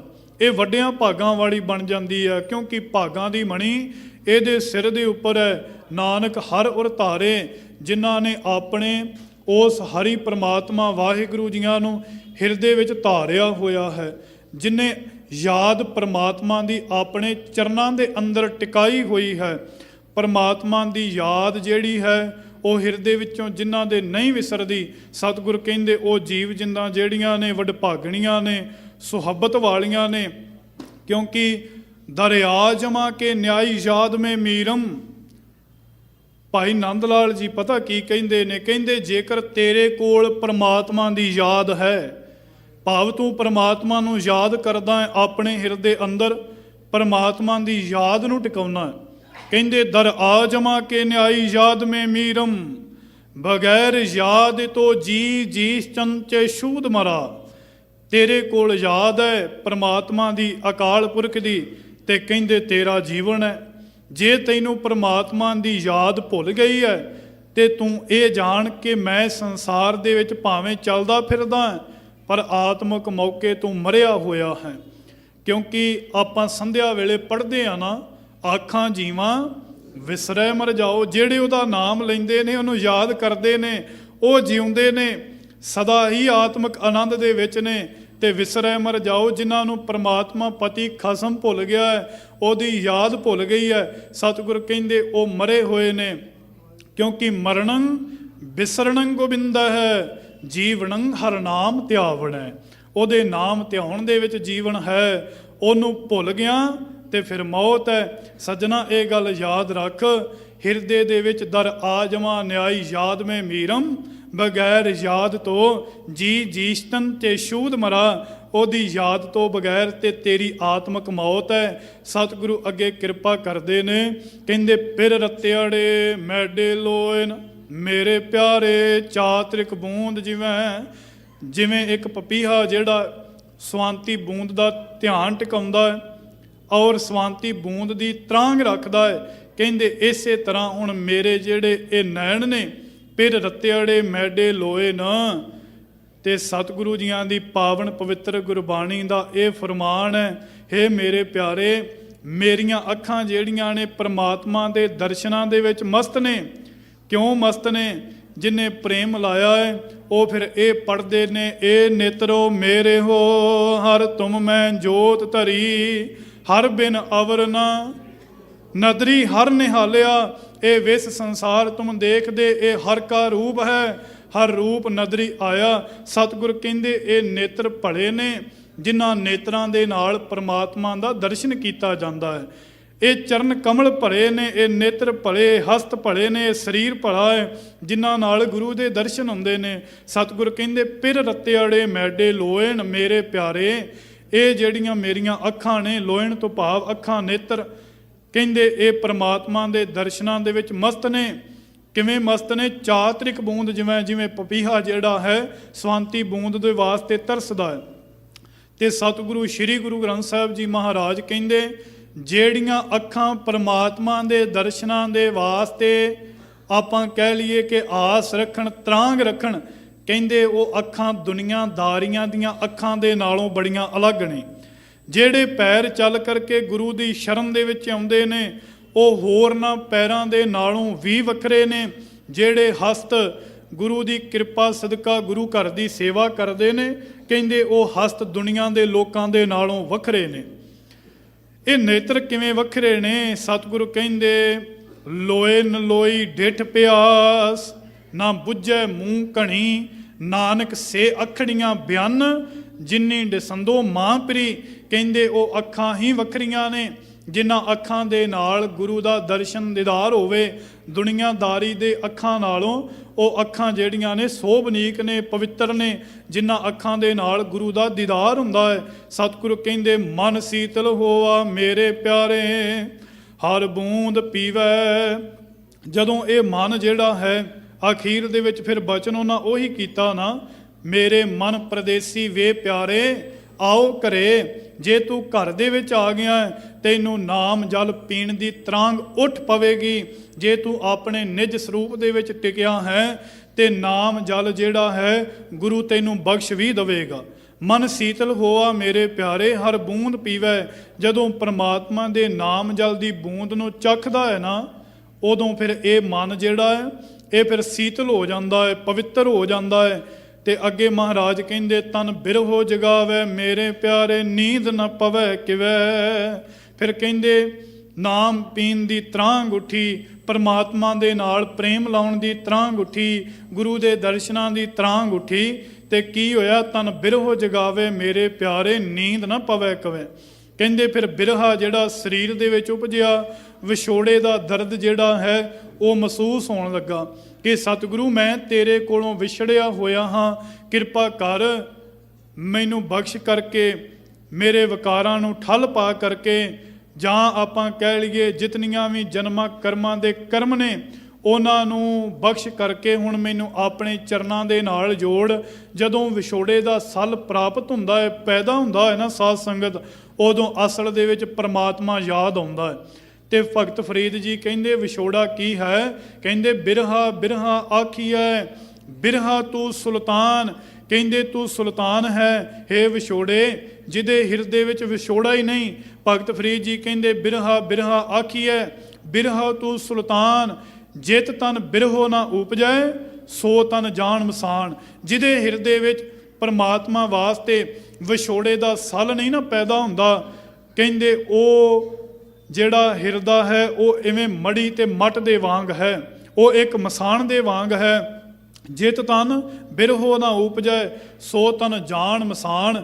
ਤੇ ਤਨ ਬਿਰਹੋ ਜਗਾਵੇ ਮੇਰੇ ਪਿਆਰੇ, ਨੀਂਦ ਨਾ ਪਵੇ ਕਿਵੈ। ਫਿਰ ਪਰਮਾਤਮਾ ਦੇ ਨਾਮ ਦੀ ਤਰਾਂਗ ਦੇ ਅੰਦਰ, ਪਰਮਾਤਮਾ ਦੇ ਦਰਸ਼ਨਾਂ ਦੇ ਅੰਦਰ ਫਿਰ ਕਿਸੇ ਤਰ੍ਹਾਂ ਵੀ ਗੁਰਮੁਖਾਂ ਨੂੰ, ਸਖੀਆਂ ਨੂੰ ਨੀਂਦ ਨਹੀਂ ਪੈਂਦੀ। ਸਤਿਗੁਰ ਕਹਿੰਦੇ ਹਰ ਸੱਜਣ ਲੱਦਾ ਮੇਰੇ ਪਿਆਰੇ, ਨਾਨਕ ਗੁਰੂ ਲਿਵੈ।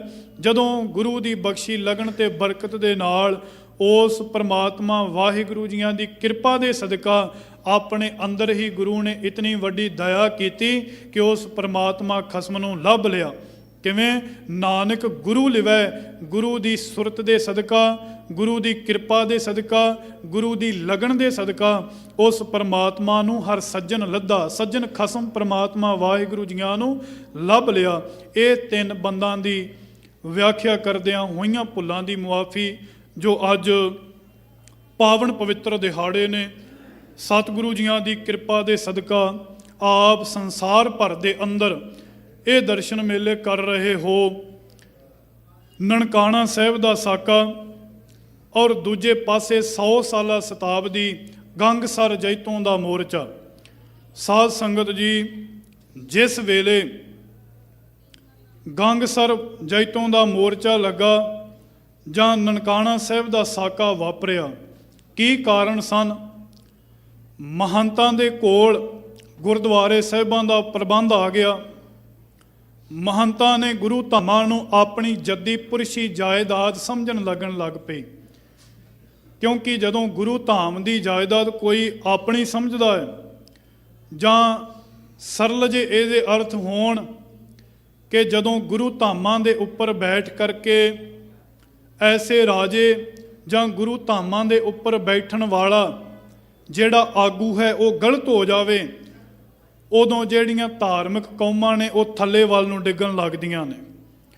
ਗੁਰੂ ਧਾਮਾਂ ਦੇ ਪ੍ਰਬੰਧ ਸੰਭਾਲਣ ਵਾਲੇ ਹੀ ਜਦੋਂ ਗੁਰੂ ਘਰਾਂ ਦੇ ਅੰਦਰ ਕੋਈ ਕਰਮ ਕਰਨ, ਉਦੋਂ ਸਾਧ ਸੰਗਤ ਜੀ ਗੁਰੂ ਧਾਮਾਂ ਨੂੰ ਕੋਈ ਵੀ ਸੰਭਾਲ ਨਹੀਂ ਸਕਦਾ, ਕਿਉਂਕਿ ਪ੍ਰਬੰਧ ਉਹਨਾਂ ਦੇ ਹੱਥ ਦੇ ਵਿੱਚ ਹੁੰਦਾ ਹੈ।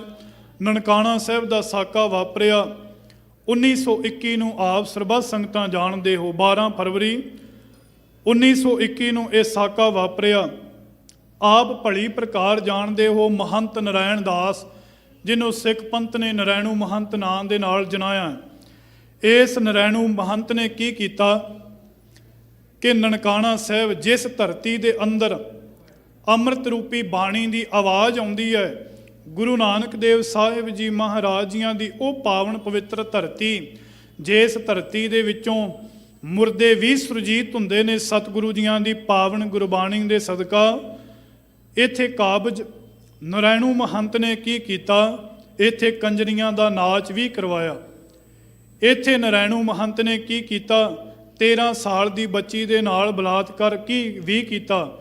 ਇੱਥੇ ਸਿੰਧੀ ਜੱਜ ਦੀ ਉਸ ਬੱਚੀ ਨਾਲ ਬਲਾਤਕਾਰ ਹੋਇਆ। ਕੰਜਰੀਆਂ ਦਾ ਨਾਚ ਨਰਾਇਣੂ ਮਹੰਤ ਨੇ ਨਨਕਾਣਾ ਸਾਹਿਬ ਜੀਆਂ ਦੀ ਧਰਤੀ ਦੇ ਉੱਪਰ ਕਰਾਇਆ।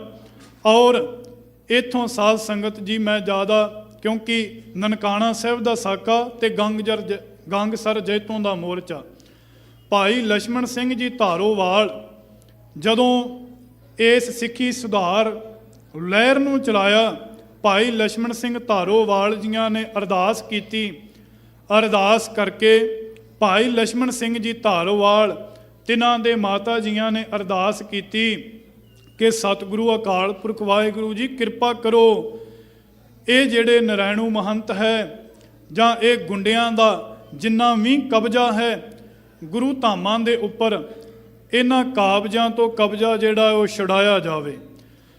ਔਰ ਗੁਰੂ ਘਰਾਂ ਦਾ ਪ੍ਰਬੰਧ ਸੰਭਾਲਣ ਵਾਲੇ ਕੌਣ ਹੋਣ?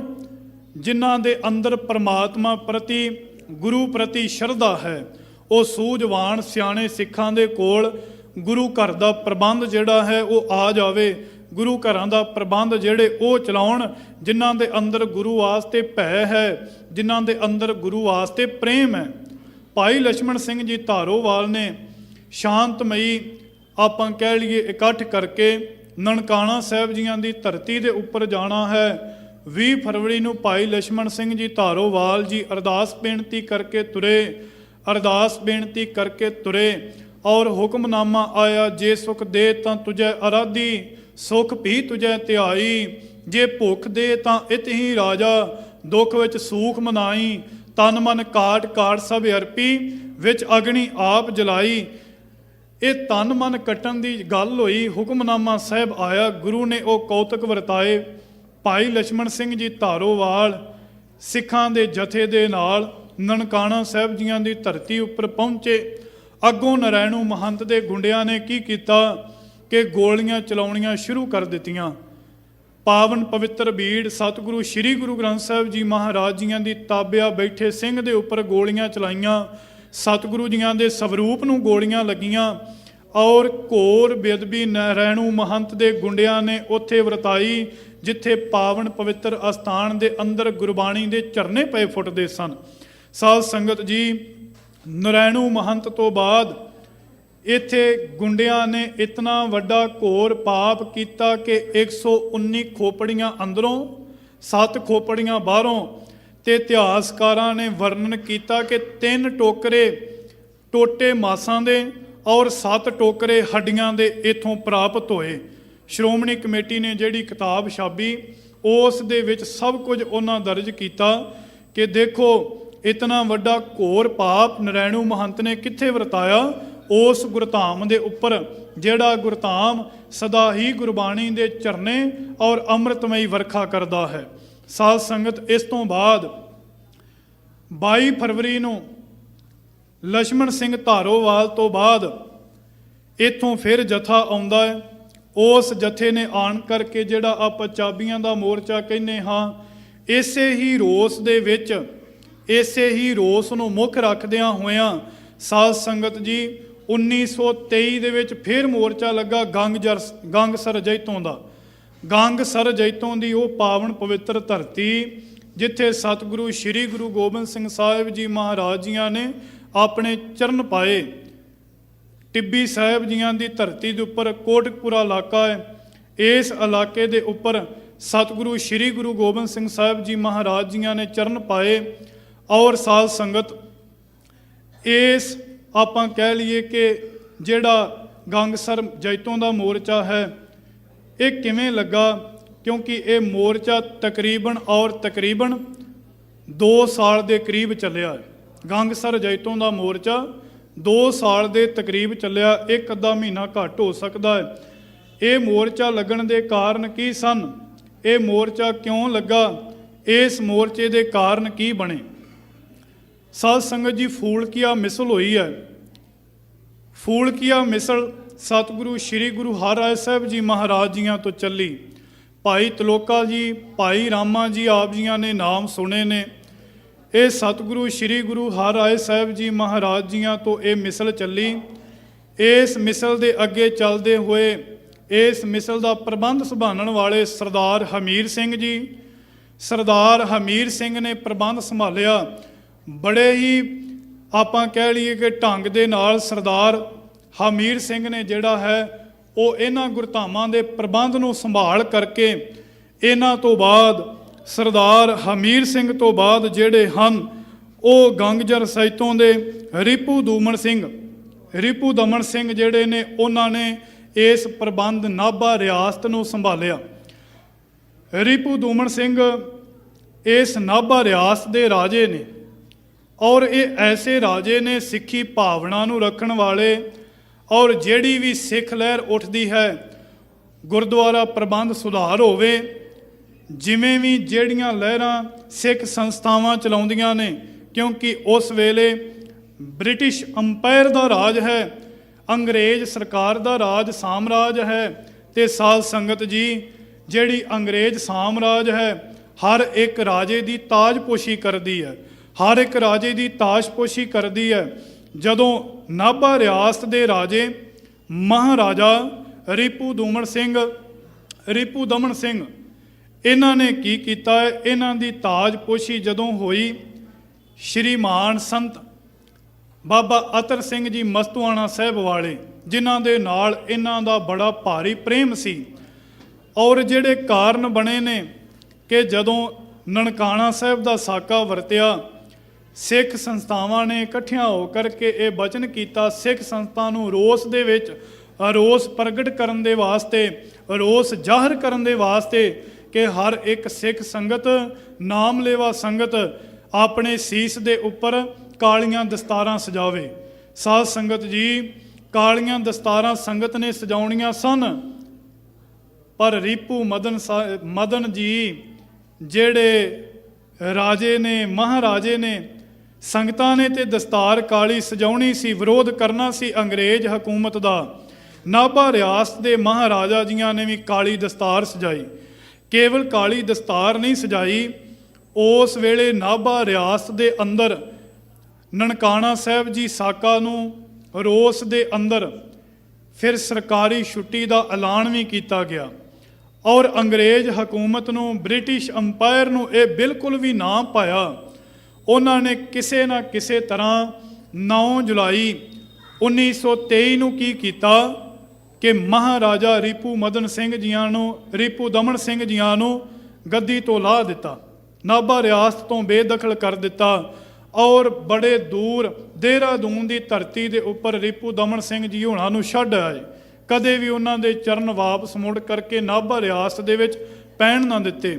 ਇਹ ਵਿਰੋਧ ਪਟਿਆਲਾ ਰਿਆਸਤ ਦੇ ਰਾਜੇ ਨਾਲ ਆਪ ਹੀ ਵਧਾਉਣ ਵਾਲੇ ਇਹ ਬ੍ਰਿਟਿਸ਼ ਅੰਪਾਇਰ ਜਿਹੜੀ ਹੈ, ਆਪ ਹੀ ਹਰ ਇੱਕ ਸਾਜ਼ਿਸ਼ ਨੂੰ ਚੱਲਣ ਵਾਲੀ, ਜਦੋਂ ਸਿੱਖ ਸੰਸਥਾਵਾਂ ਨੂੰ ਪਤਾ ਲੱਗਾ, ਸਿੱਖ ਜਥੇਬੰਦੀਆਂ ਨੂੰ ਪਤਾ ਲੱਗਾ, ਸ਼੍ਰੋਮਣੀ ਕਮੇਟੀ, ਅਕਾਲੀ ਦਲ ਜਾਂ ਹੋਰ ਜਿਤਨੀਆਂ ਸਿੱਖ ਸੰਸਥਾਵਾਂ ਸਨ ਜਿਨ੍ਹਾਂ ਨੇ ਤਾਜਪੋਸ਼ੀ ਕੀਤੀ ਸੀ, ਸੰਤ ਅਤਰ ਸਿੰਘ ਜੀ ਜਾਂ ਦਮਦਮੀ ਟਕਸਾਲ ਦੇ ਸੰਤ ਬਾਬਾ ਸੁੰਦਰ ਸਿੰਘ ਜੀ, ਇਹਨਾਂ ਨੇ ਫਿਰ ਸੰਗਤਾਂ ਨੂੰ ਜਾਗਰੂਕ ਕੀਤਾ, ਰੋਸ ਵਜੋਂ ਜ਼ਾਹਰ ਕੀਤਾ, ਮੁਜ਼ਾਹਰੇ ਕੀਤੇ, ਧਰਨੇ ਲਗਾਏ ਔਰ ਜਲੂਸ ਕੱਢੇ ਗਏ ਕਿ ਮਹਾਰਾਜਾ ਰੀਪੂ ਦਮਨ ਸਿੰਘ ਜੀ ਹੋਣਾ ਨੂੰ ਨਜਾਇਜ਼ ਹੀ ਰਿਆਸਤ ਤੋਂ ਲਾਹ ਦਿੱਤਾ ਗਿਆ ਹੈ।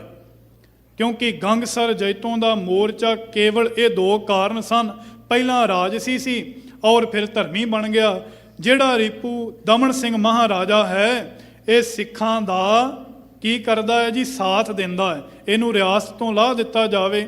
ਇਸ ਰੋਸ ਦੇ ਵਿੱਚ ਜਲੂਸ ਕੱਢੇ ਗਏ ਔਰ ਸਾਧ ਸੰਗਤ ਜੀ, ਉਸ ਵੇਲੇ ਬ੍ਰਿਟਿਸ਼ ਅੰਪਾਇਰ ਦੇ ਜਿਹੜਾ ਉਸ ਵੇਲੇ ਜਸਟਿਨ ਸੀਗਾ, ਉਹਨੂੰ ਇੱਕ ਪੱਤਰਕਾ ਭੇਜੀ ਗਈ ਕਿ ਜਿਹੜਾ ਮਹਾਰਾਜਾ ਰੀਪੂ ਮਦਨ ਸਿੰਘ ਹੈ, ਉਹਨੂੰ ਤੁਸੀਂ ਗੁਨਾਹ ਤੋਂ ਬਿਨਾਂ ਹੀ ਰਿਆਸਤ ਦੇ ਉੱਪਰੋਂ ਲਾਹ ਦਿੱਤਾ ਹੈ, ਉਹਦੇ ਤੇ ਵਿਚਾਰ ਚਰਚਾ ਕੀਤੀ ਜਾਵੇ। ਵਿਚਾਰ ਚਰਚਾ ਤੇ ਬ੍ਰਿਟਿਸ਼ ਅੰਪਾਇਰ ਨੇ ਕੀ ਕਰਨੀ ਸੀ, ਉਹਨਾਂ ਵਿਚਾਰ ਚਰਚਾ ਦੀ ਬਜਾਏ ਇਹ ਬਚਨ ਕਰ ਦਿੱਤੇ ਕਿ ਕੋਈ ਵੀ ਰੋਸ ਮੁਜ਼ਾਹਰੇ ਨਹੀਂ ਕਰੇਗਾ, ਜਲੂਸ ਨਹੀਂ ਕੱਢੇਗਾ, ਇਕੱਠ ਨਹੀਂ ਕਰੇਗਾ। ਉਹਨਾਂ ਨੇ ਇਹ ਐਲਾਨ ਕਰ ਦਿੱਤਾ, ਬ੍ਰਿਟਿਸ਼ ਅੰਪਾਇਰ ਨੇ, ਉਹਨਾਂ ਵੱਲੋਂ ਇਹ ਐਲਾਨ ਹੋਇਆ। ਰੋਸ ਦੇ ਵਜੋਂ 25 ਸਿੰਘਾਂ ਦਾ ਜਥਾ ਜਿਹੜਾ ਹੈ, ਅਕਾਲ ਤਖਤ ਸਾਹਿਬ ਤੋਂ ਗੰਗਸਰ ਜੈਤੋਂ ਦੀ ਧਰਤੀ ਦੇ ਉੱਪਰ ਪਹੁੰਚਿਆ। ਇਸੇ ਤਰ੍ਹਾਂ ਜਥੇ ਜਾਂਦੇ ਰਹੇ, ਜਿਹੜੇ ਵੀ ਜਥੇ ਜਾਂਦੇ ਰਹੇ, ਅੱਗੋਂ ਅੰਗਰੇਜ਼ ਹਕੂਮਤ ਦੇ ਮੁਲਾਜ਼ਮ ਉਹਨਾਂ ਦੇ ਨਾਲ ਕੁੱਟਮਾਰ ਕਰਦੇ ਰਹੇ। ਕਈਆਂ ਨੂੰ ਰਾਜਸਥਾਨ ਜੇਲ੍ਹ ਦੇ ਵਿੱਚ ਬੰਦ ਕਰ ਦਿੱਤਾ, ਕਈਆਂ ਨੂੰ ਦੇਹਰਾਦੂਨ ਦੀ ਧਰਤੀ ਦੇ ਉੱਪਰ ਰਹਿ ਗਏ, ਕੁੱਟਮਾਰ ਕਰਦੇ ਸਨ, ਜੰਗਲਾਂ ਦੇ ਵਿੱਚ ਛੱਡ ਆਉਂਦੇ ਸਨ ਸਿੱਖਾਂ ਨੂੰ। ਇਸੇ ਤਰ੍ਹਾਂ 25 ਸਿੰਘਾਂ ਦੇ ਜਥੇ ਨੇ ਜਾਣਾ ਔਰ ਸਿੱਖਾਂ ਨੇ ਪ੍ਰੇਮ ਵਜੋਂ ਜਾਣਾ ਕਿ ਅਸੀਂ ਇਹ ਬਚਨ ਕਰਨੇ ਨੇ ਕਿ ਮਹਾਰਾਜਾ ਰੀਪੂ ਦਮਨ ਸਿੰਘ ਜੀ ਹੋਣਾ ਦੀ ਰਿਹਾਈ ਹੋਵੇ। ਦੂਜਾ ਜਿਹੜਾ ਹੈ, ਸਾਧ ਸੰਗਤ, ਜਦੋਂ 25 ਸਿੰਘਾਂ ਦਾ ਜਥਾ ਗੰਗਸਰ ਜੈਤੋਂ ਦੀ ਧਰਤੀ ਉੱਪਰ ਗਿਆ, ਅਕਾਲ ਤਖਤ ਸਾਹਿਬ ਤੋਂ ਆਗਿਆ ਲੈ ਕਰਕੇ ਇਹਨਾਂ ਨੇ ਜਾ ਕਰਕੇ ਉੱਥੇ ਫਿਰ ਅਖੰਡ ਪਾਠ ਸਾਹਿਬ ਪ੍ਰਾਰੰਭ ਕੀਤਾ। ਕਿਉਂਕਿ ਜਦੋਂ ਸਿੱਖ ਕੋਈ ਵੀ ਕਾਰਜ ਕਰਦਾ ਹੈ, ਉਹ ਆਪਣੇ ਗੁਰੂ ਦਾ ਓਟ ਆਸਰਾ ਤੱਕਦਾ ਹੈ। ਅਖੰਡ ਪਾਠ ਸਾਹਿਬ ਪ੍ਰਾਰੰਭ ਕੀਤਾ ਔਰ ਅੰਗਰੇਜ਼ ਹਕੂਮਤ ਨੇ ਕੀ ਕੀਤਾ, ਅੰਗਰੇਜ਼ ਹਕੂਮਤ ਨੇ ਅਖੰਡ ਪਾਠ ਸਾਹਿਬ ਕਰ ਰਹੇ ਪਾਠੀ ਇੰਦਰਜੀਤ ਸਿੰਘ ਦਾ ਨਾਮ ਇਤਿਹਾਸਕਾਰਾਂ ਨੇ ਲਿਖਿਆ ਹੈ। ਇੰਦਰਜੀਤ ਸਿੰਘ ਨੂੰ ਅਖੰਡ ਪਾਠ ਸਾਹਿਬ ਕਰਦਿਆਂ ਹੀ ਕੈਦ ਵਿੱਚ ਕਰ ਲਿਆ, ਆਪਣੀ ਹਿਰਾਸਤ ਦੇ ਵਿੱਚ ਲੈ ਲਿਆ ਔਰ ਉਸ ਤੋਂ ਉਪਰੰਤ ਸਤਿਗੁਰੂ ਸ੍ਰੀ ਗੁਰੂ ਗ੍ਰੰਥ ਸਾਹਿਬ ਜੀ ਮਹਾਰਾਜ ਜੀਆਂ ਦੀ ਬੇਅਦਬੀ ਹੋਈ। ਹੋਰ ਰੋਸ ਜਿਹੜਾ ਉਹ ਵਧਿਆ। ਰੋਸ ਦੇ ਵਜੋਂ ਜਿਹੜਾ 25 ਸਿੰਘਾਂ ਦਾ ਜਥਾ ਆਉਂਦਾ ਸੀ, ਉਹ ਫਿਰ ਅਕਾਲ ਤਖਤ ਸਾਹਿਬ ਤੋਂ ਫਿਰ 500 ਸਿੰਘਾਂ ਦਾ ਜਥਾ ਤੁਰਿਆ। 9 ਫਰਵਰੀ 1923 ਨੂੰ 500 ਸਿੰਘਾਂ ਦਾ ਜਥਾ ਅਕਾਲ ਤਖਤ ਸਾਹਿਬ ਜੀਆਂ ਦੀ ਧਰਤੀ ਤੋਂ ਚੱਲਦਾ ਹੈ। ਅਕਾਲ ਤਖਤ ਸਾਹਿਬ ਜੀਆਂ ਦੀ ਧਰਤੀ ਤੋਂ ਜਦੋਂ ਜਥਾ ਚੱਲਿਆ, ਬ੍ਰਿਟਿਸ਼ ਅੰਪਾਇਰ ਨੂੰ ਪਤਾ ਚੱਲਾ, ਉਹਨਾਂ ਨੇ ਫਿਰ ਪੁਲਿਸ ਫੋਰਸ ਨੇ ਕੀ ਕੀਤਾ, ਅਤਿਆਚਾਰ ਕੀਤਾ। ਕੀ ਕੀਤਾ ਉਹਨਾਂ ਨੇ ਕਿ ਅੱਗੋਂ ਗੋਲੀਆਂ ਚਲਾਉਣੀਆਂ ਸ਼ੁਰੂ ਕਰ ਦਿੱਤੀਆਂ। ਬ੍ਰਿਟਿਸ਼ ਅੰਪਾਇਰ ਨੇ ਅੱਗੋਂ ਗੋਲੀਆਂ ਚਲਾਈਆਂ। ਸਿੱਖ ਜਿਹੜੇ ਸਨ ਉਹ ਸ਼ਹੀਦੀ ਪ੍ਰਾਪਤ ਕਰ ਗਏ। ਆਪਣੇ ਗੁਰੂ ਦੀ ਰਾਖੀ ਵਾਸਤੇ ਜਾਂ ਸਿੱਖਾਂ ਦੇ ਮਨ ਦੇ ਵਿੱਚ ਰੋਸ ਸੀ, ਭਾਵੇਂ ਮਹਾਰਾਜਾ ਜੀਆਂ ਨੂੰ ਲੈ ਕਰਕੇ ਤੇ ਭਾਵੇਂ ਰੋਸ ਸੀ ਸਤਿਗੁਰੂ ਜੀਆਂ ਦੀ ਬੇਅਦਬੀ ਇਹਨਾਂ ਨੇ ਕੀਤੀ ਹੈ।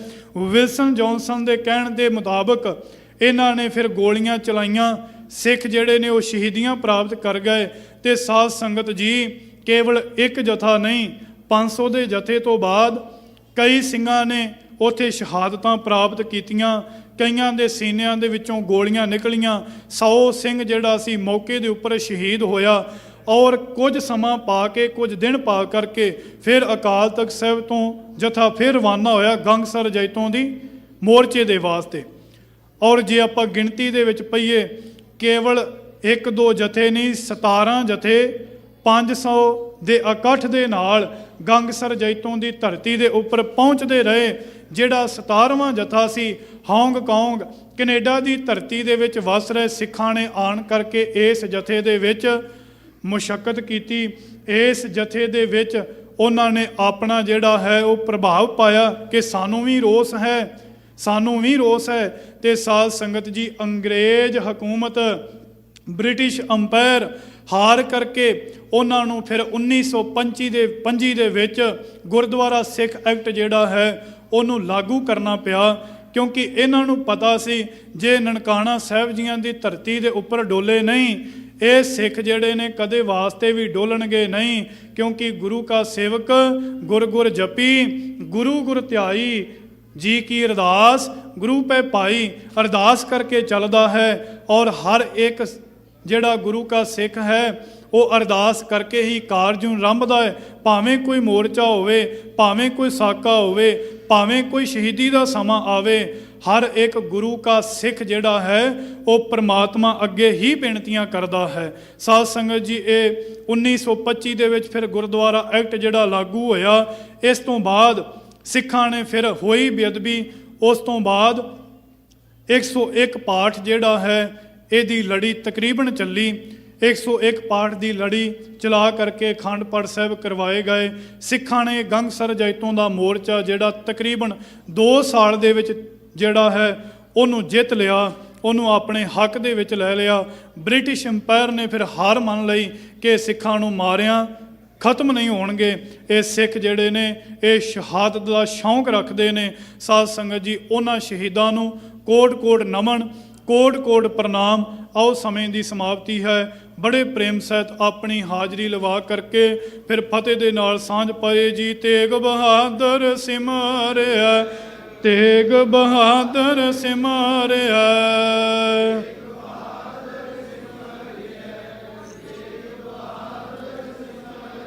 ਘਰ ਨਾਉਨ ਦੇ ਆਵੇ ਤਾਏ, ਘਰ ਨਾਉਨ ਦੇ ਆਵੇ ਤਾਏ।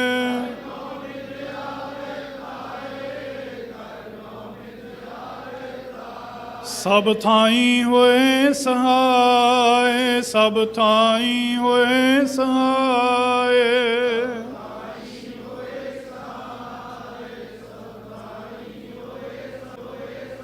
ਤੇਗ ਬਹਾਦਰ ਸਿਮਰਿਆ, ਗੁਰੂ ਤੇਗ ਬਹਾਦਰ ਸਿਮਰਿਆ।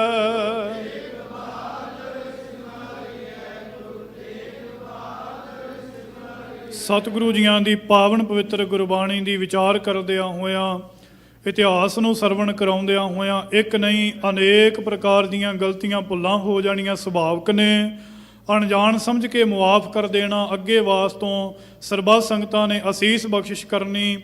ਆਪ ਹੀ ਵਿੱਚ ਵਰਤ ਕਰਕੇ ਸਤਿਗੁਰੂ ਜੀ ਆਪਣੀ ਪਾਵਨ ਪਵਿੱਤਰ ਵਡਿਆਈ ਸੋਭਾ ਇਸੇ ਤਰ੍ਹਾਂ ਕਰਵਾਉਂਦੇ ਰਹਿਣ ਜੀ।